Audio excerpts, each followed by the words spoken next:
Hi friends, ఇవాళ మనం వంకాయ పచ్చడి చేసుకోబోతున్నాం. దానికోసం కొంచెం ఆయిల్ తీసుకొని కొంచెం జీలకర్ర వేసుకున్నాము.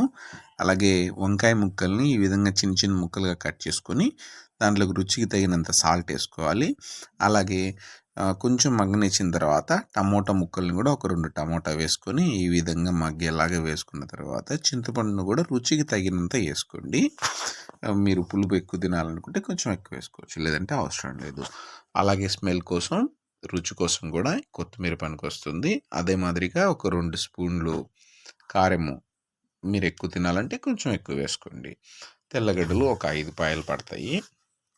ఇదంతా బాగా వేయించుకున్న తర్వాత ఈ విధంగా రోట్లో దంచుకుంటే చాలా బాగుంటుంది. లేని పక్షంలో మీరు మిక్సీలో అయినా కొట్టుకోవచ్చు. జీలకర్ర, శనగవాళ్ళు, ఒట్టిమిరపకాయలు, కరివేపాకు వేసుకొని ఈ విధంగా తిరువాత వేసుకొని వేసుకుంటే అన్నంలోకి ఎక్సలెంట్గా ఉంటుంది. 2-3 సార్లు తింటారు.